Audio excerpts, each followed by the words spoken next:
Where is the integrity, the professionalism, the decency, the pride in their work?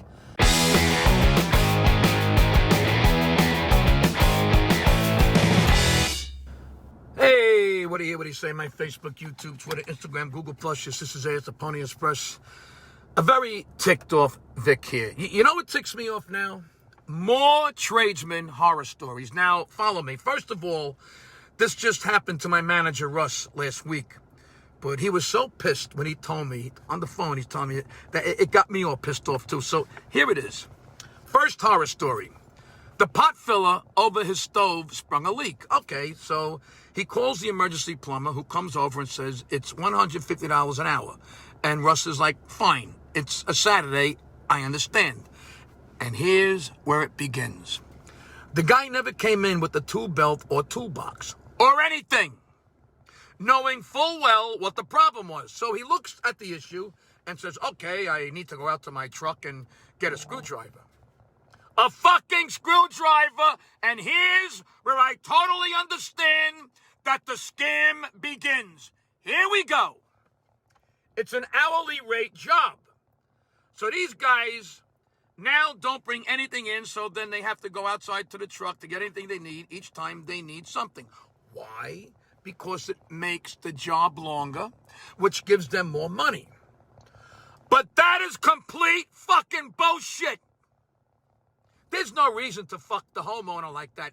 Be a fucking decent person with pride and integrity in your job. That's like me promoting a 60-minute show, and then I'm on stage for 60 minutes. But when I start talking on stage, I'm like, hello, ladies and gentlemen. Welcome to my show. It's like I speak so slow that I do less material that lasts 60 minutes.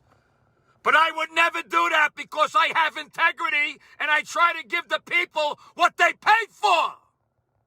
It's like if a tradesman needs 6 screws but goes out to the truck and brings in one at a time. What kind of bullshit is that? Again, the whole scam now is to make a 30-minute job 2 hours, or any job much longer than it needs to be wrong. Anywho, this Yahoo not only has to go out to the truck and get a screwdriver, then goes out to get a tape measure. Then he realizes he needs an Allen wrench, so he goes and gets that too. But he doesn't have the right size. So here we go. Russ gets his Allen wrench set, and one of them fits, so the guy is able to complete the job with Russ's tools. Then the guy takes a 10-minute phone call, which shouldn't be on the customer's time. And then to wrap this shit fuss up in a pretty bow, he cracks a subway tile trying to screw the fucking pot filler back in. Get the fuck out of my house! Second horror?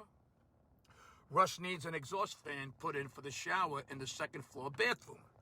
The tradesman comes and immediately asks him if he has a ladder that can reach the second floor because he didn't want to go to his trailer, which has the ladder in it. Again, this fucking guy knows he's doing a second floor job and he needs access from outside, and he doesn't bring his own fucking ladder. So, of course, Russ has one and gives it to them, and the job gets done. Look, folks, I've done tradesman horror stories in the past.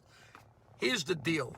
We all should start charging them when they need to borrow our shit to get a job done that we're paying for. This is absolute horseshit. And we should charge them for our time when they don't bring in a tool or a tool belt or a toolbox. The tradesmen in our country are becoming a real shit show because we are running out of qualified people, and it seems like many of them are trying to scam the homeowner by taking way too long on an hourly job to get something done. Where is the integrity, the professionalism, the decency, the pride in their work? It's all gone to shit for too many of them, sadly. And that's that. Any tradespeople out there who want to comment on this bullshit? I'd love to hear your thoughts and whether or not this is something that you would do. And any homeowners out there also who've experienced the same thing, I'd love to hear from you too. It is what it is. More tradesman horror stories. That's what fucking ticks me off.